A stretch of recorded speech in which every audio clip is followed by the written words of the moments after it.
इस धरती पर इंसान कहां से आया? यह सवाल आपके मन में भी कभी ना कभी आया ही होगा।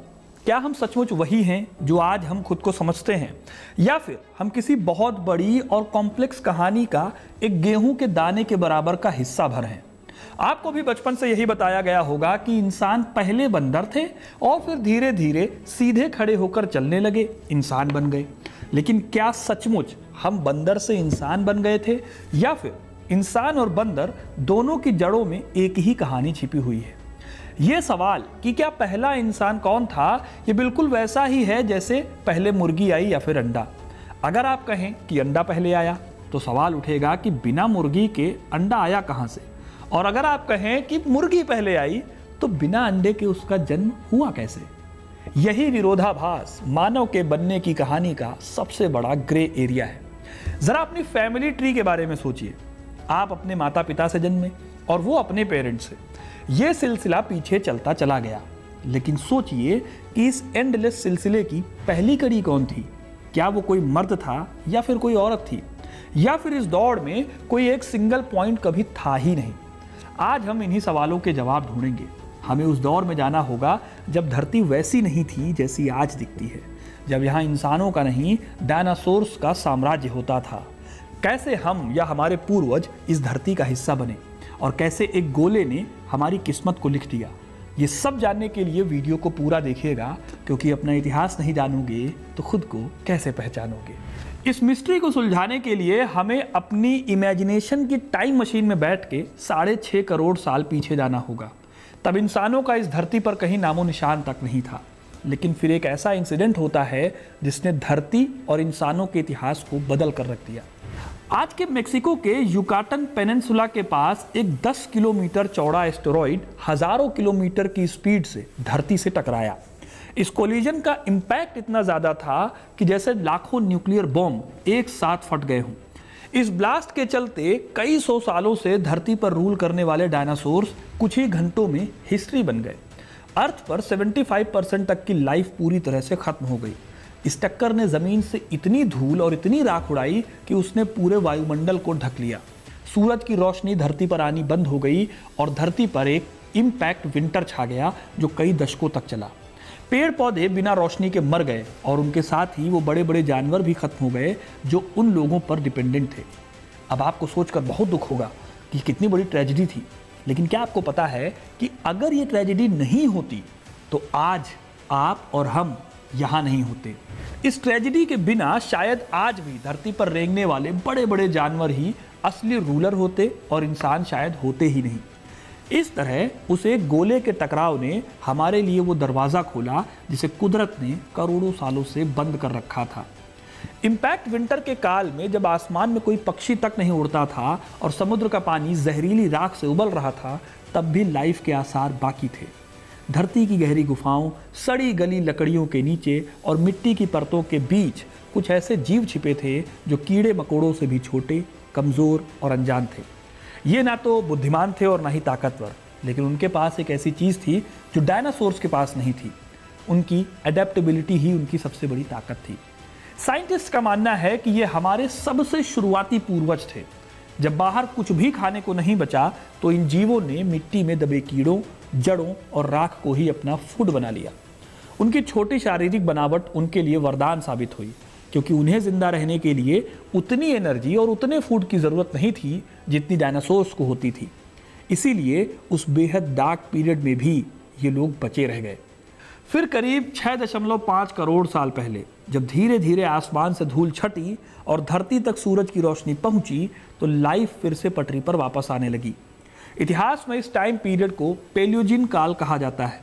सदियों के सूखे के बाद जब धीरे धीरे क्लाइमेट स्टेबलाइज हुई, तो फिर बारिश से वो जानवर बाहर आए जो किसी तरह गुफाओं के नीचे दबकर रह गए थे। नई झीलें बनी, जहरीली हवा में फिर से ऑक्सीजन घुलने लगी।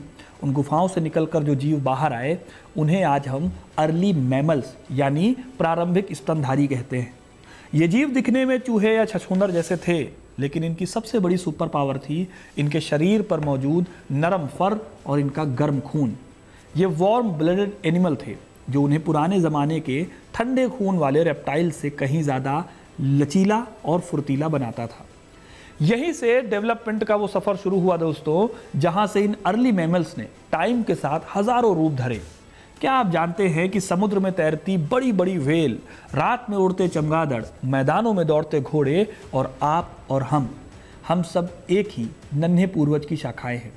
आज से लगभग 5.5 करोड़ साल पहले के आसपास अफ्रीका और एशिया के नए पनपे जंगलों में पहले प्राइमेट्स का उदय हुआ। ये हमारे वो पूर्वज थे जिन्होंने जमीन की अनसेफ्टी को छोड़कर पेड़ों पर सुरक्षा खोजी। उन्होंने फलों को चखा, टहनियों को पकड़ना सीखा। एक रिसर्च बताती है कि ये जीव पहले से ही पेड़ों से उतरकर जमीन पर चलने की शारीरिक संरचना, यानी कि जो बॉडी का स्ट्रक्चर है, उसको डेवलप कर रहे थे। पेड़ों पर रहने की वजह से उनकी आंखों की बनावट में सुधार हुआ और उन्हें बाइनोक्यूलर विजन मिला। इससे हुआ ये कि वो गहराई और दूरी का सटीक अंदाजा लगा सकते थे। यही वो हुनर था जिसने आगे चलकर हमें शिकार करने और बारीक औजार बनाने के काबिल बनाया। लेकिन अभी भी हम पूरी तरह से इंसान नहीं बने थे। अभी भी एक बहुत बड़ी घटना का इंतजार था जो शायद हमें इंसान बनने के नेक्स्ट चैप्टर पे लेकर जाए।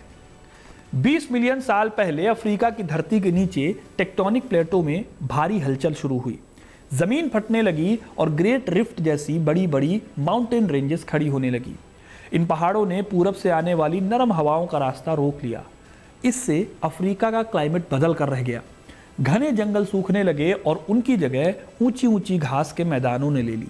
अब पेड़ों पर रहने वाले हमारे पूर्वजों के सामने दो ही रास्ते थे, या तो वो सिकुड़ते जंगलों के साथ खत्म हो जाएं, या फिर जमीन पर उतरकर उस नए और खतरनाक सवाना जंगलों को अपना घर बना लें।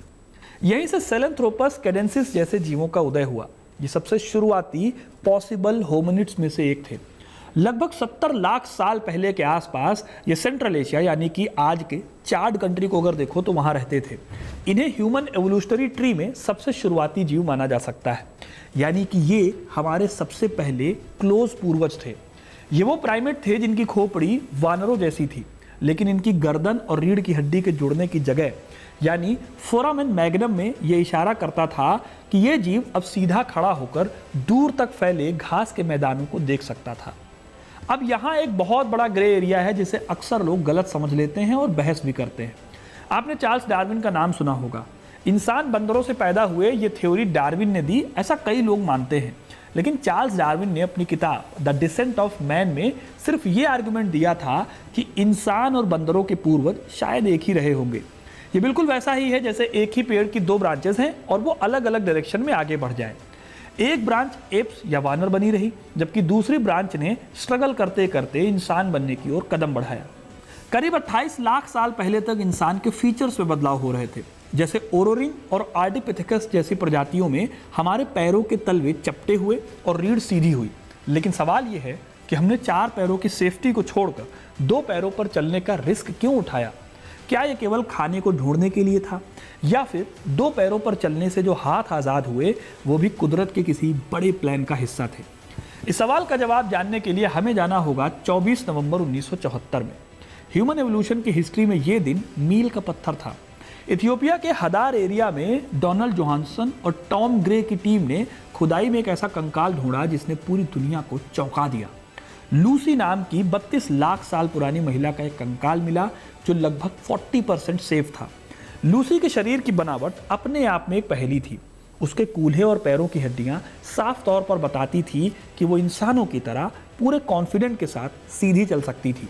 लेकिन उसकी लंबी बाहें और मुड़ी हुई उंगलियां गवाह थी कि वो आज भी रात के अंधेरे में शिकारियों से बचने के लिए पेड़ों की ऊंचाइयों पर शरण लेती होगी। लूसी असल मायनों में सबसे अहम ट्रांजिशनल एविडेंस था जिसने साबित किया कि हम स्मार्ट होने या बड़ा दिमाग विकसित करने से बहुत पहले बाईपेडल यानी 2 पैरों पर चलने वाले बन चुके थे।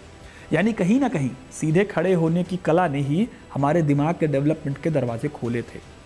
अब अगर आप इस पूरी कहानी को जो मैंने अभी तक आपको बताया है, इसको एक सीधी टाइमलाइन में देखने की कोशिश करें तो ये कुछ ऐसी दिखेगी। करीब 70 लाख साल पहले अफ्रीका में एक जीव चलता है, सेलेंथ्रोपस, जो ना पूरी तरह से इंसान था और ना ही पूरी तरह से एक जानवर था। फिर टाइम आगे बढ़ता है और आते हैं ऑस्ट्रेलोपिथेकस, यानी लूसी जैसे जीव जो 2 पैरों पर सीधे खड़े होकर चल सकते थे, लेकिन अभी भी वो पेड़ों से जुड़े हुए थे। फिर करीब 24 लाख साल पहले होमो हैबिलिस आते हैं, जब पहली बार पत्थरों को औजारों में बदला गया। फिर आता है होमो इरेक्टस, जो सिर्फ जीता नहीं बल्कि नेचर को कंट्रोल करना सीख जाता है। आग के साथ उसको आग पर काबू करना आ जाता है। और आखिर में करीब 3 लाख साल पहले आता है होमो सेपियंस यानी हम। लेकिन असली सच्चाई यह है कि लूसी के बाद इंसानों का डेवलपमेंट किसी सीधी सड़क की तरह नहीं हुआ, बल्कि एक कॉम्प्लेक्स और घने झाड़ की तरह हुआ। यहाँ कई प्रजातियाँ एक साथ रहती थी, यानी इंसान एक नहीं थे, बल्कि कई अलग अलग तरह के इंसान इस धरती के अलग अलग हिस्सों पर एक ही टाइम पर रह रहे थे। सेपियंस किताब में हरारे इसी बात का जिक्र करते हैं। जैसे आज अलग अलग जानवरों की अलग अलग स्पीशीज़ होती हैं या ब्रीड्स होती हैं, वैसे ही इंसानों की भी कई स्पीशीज़ थी। इन्हीं में से एक स्पीशीज़ थी होमो हैबिलिस। होमो हैबिलिस को हम हैंडीमैन भी कहते हैं। आज से करीब 24 से 14 लाख साल पहले यही वो पहली प्रजाति थी जिसने पत्थरों को आपस में टकराकर धारदार औजार बनाना सीखा। होमो हैबिलिस ने जो औजार बनाए उन्हें अगर आप देखोगे, जो भी स्क्रीन में आपको दिखेंगे, वो बहुत मामूली नज़र आएंगे, लेकिन अगर आप उस दौर में सोचो तो वो अपने आप में बहुत ही नए और मॉडर्न रहे होंगे। लेकिन क्या दोस्तों, सिर्फ पत्थर तराशने से हम मॉडर्न इंसान बन गए? जवाब है बिल्कुल नहीं। असली मानसिक क्रांति तब आई जब इंसानों की एक और ब्रीड होमो इरेक्टस ने आग को काबू करना सीखा। रिचर्ड रैंगम की कुकिंग हाइपोथेसिस से पता चलता है कि आग ने हमें केवल गर्मी नहीं दी, बल्कि उसने हमारे भोजन को बदल दिया। पका हुआ खाना पचाना आसान था, इससे हमारे डाइजेस्टिव सिस्टम की मेहनत कम हो गई और इस बची हुई एनर्जी का इस्तेमाल हुआ दिमाग को न्यूट्रिशन पहुंचाने में। यही वजह है कि ह्यूमन एवोल्यूशन में दिमाग का जो साइज 600 सीसी होता था वो लाखों सालों में धीरे धीरे बढ़ा और 1300 सीसी के करीब पहुंच गया। ये नेचर की हिस्ट्री की बहुत ही तेज़ और इफेक्टिव छलांग थी। लेकिन सवाल यह है कि क्या सब कुछ इंसानों के फेवर में हो रहा था? इस नए और ज़्यादा कैपेसिटी वाले दिमाग के साथ एक बहुत बड़ा फिजिकल चैलेंज भी आया। साइंस इसे ऑब्स्टेटिकल डिलेमा कहता है। सीधे चलने की वजह से हमारे कूल्हे सकरे हो गए, लेकिन हमारा दिमाग और सिर बड़ा होता जा रहा था। इस विरोधाभास की वजह से चाइल्ड बर्थ दुनिया के सबसे खतरनाक और दर्दनाक प्रोसेसेस में से एक बन गया। इसी मजबूरी की वजह से ह्यूमंस के बच्चे ज़्यादा जल्दी और इमैच्योर स्टेजेस में पैदा होते हैं। बाकी जानवरों के कंपैरिजन में मैं बात कर रहा हूँ, मैं ये नहीं कह रहा हूँ कि इंसानों के बच्चे वैसे ही पैदा होते हैं। एग्जाम्पल के लिए, एक हिरण का बच्चा पैदा होने के कुछ ही मिनटों बाद दौड़ने लगता है। आपने गाय के बछड़े को देखा होगा जो पैदा होने के कुछ ही घंटे बाद चलने फिरने लगता है। वहीं इंसान का बच्चा सालों तक दूसरों पर डिपेंडेंट रहता है। लेकिन इसी कमज़ोरी ने हमें दुनिया का सबसे बड़ा सोशल एनिमल भी बनाया, क्योंकि एक माँ अकेले उस बच्चे को पाल और बचा नहीं सकती थी, इसलिए पूरे ग्रुप, कबीले और फैमिली को एक साथ आना पड़ा। यहीं से लव, करुणा, भाषा और कम्युनिटी की सुरक्षा की नींव भी पड़ी। यहाँ आपको एक ऐसा फैक्ट मैं अब बताऊँगा जो आपको सोचने पर मजबूर कर देगा। आज से करीब 1 लाख साल पहले इस धरती पर हम यानी होमो सेपियंस इकलौते इंसान नहीं थे। हमारे साथ निएंडरथल, डेनिसोवंस और फ्लोरेस के छोटे हॉबिट्स जैसी कई दूसरी ह्यूमन स्पीसीज धरती के अलग अलग कोनों में फल फूल रही थी। सोचिए कि फिर आज सिर्फ हम ही क्यों बचे हैं? सिर्फ सेपियंस ही क्यों बचे हैं? वो हॉबिट्स कहाँ गए? क्या हमने अपने चचेरे भाइयों को किसी जंग में हरा दिया, या फिर कहानी कुछ और है? साइंटिस्ट का मानना है कि कहानी सिर्फ स्ट्रगल की नहीं है, बल्कि ये कहानी इंक्लूजन की भी है। 2010 के निएंडरथल जीनोम प्रोजेक्ट ने साबित किया कि हमारे पूर्वजों में निएंडरथल के साथ साथ न केवल रिसोर्सेज शेयर किए, बल्कि उनके साथ संबंध भी बनाए। आज भी गैर अफ्रीकन लोगों के डीएनए में निएंडरथल के अंश मौजूद हैं। उनसे हमें न केवल कुछ बीमारियां मिली, बल्कि एक ऐसी मजबूत इम्यूनिटी भी मिली जिसने हमें यूरोप और एशिया की कड़कड़ाती ठंड से लड़ने में हेल्प भी की। फिर आज से करीब 50,000 साल पहले एक ऐसी घटना हुई जिसे कई साइंटिस्ट ने कॉग्निटिव लीप कहा। इस लीप ने हमें जानवरों की कैटेगरी से पूरी तरह अलग कर दिया।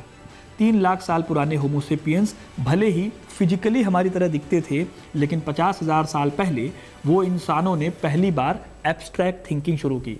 हमने गुफाओं की दीवारों पर शिकार के चित्र बनाए, पुरखों को सम्मान के साथ दफनाना शुरू किया, मनकों के हार पहनने शुरू किए। सबसे इम्पॉर्टेंट बात, हमने ऐसी चीज़ों पर भरोसा करना सीखा और उनके बारे में बात करना शुरू किया जो शारीरिक रूप से मौजूद नहीं थे, जैसे देवता, नियम, देश और भविष्य। इसी इमेजिनेशन ने हज़ारों अजनबियों को एक झंडे या फिर एक बिलीफ के नीचे काम करने के लिए मोटिवेट किया, जिससे बड़ी सभ्यताओं का निर्माण संभव हो पाया। मेसोपोटामिया, ग्रीस, हड़प्पा, चाइना, इन जगहों पर सभ्यताएं पैदा हुईं जिन्होंने अलग अलग टाइम पीरियड में इंसानियत को और भी आगे बढ़ाने का काम किया। दोस्तों, इतिहास हमें सिखाता है कि इंसान सिर्फ मांस और हाड़ का पुतला नहीं, बल्कि एडेप्टेशन का एक मास्टरपीस है। हमने हर बार डिस्ट्रक्शन की राख से उठकर खुद को साबित किया है। आने वाले हज़ारों सालों में शायद हमारी टेक्नोलॉजी हमारी बॉडी का हिस्सा बन जाए, शायद हम पूरी तरह से बदल जाएं, लेकिन हमारी वो खोजने की जो चाहत है वो हमेशा वही रहेगी। इस अद्भुत और रोमांचक सफ़र में हमारे साथ बने रहने के लिए बहुत बहुत धन्यवाद। अगर आपको अपनी जड़ों की ये गहरी और सच्ची कहानी पसंद आई तो इसे उन लोगों के साथ ज़रूर शेयर कीजिए जो आज भी खुद को महज एक उन्नत बंदर मान के बैठे हैं। याद रखिए, आप उस 6 करोड़ साल पुराने विजेता जीव के वंशज हैं जिसने हारना कभी सीखा ही नहीं।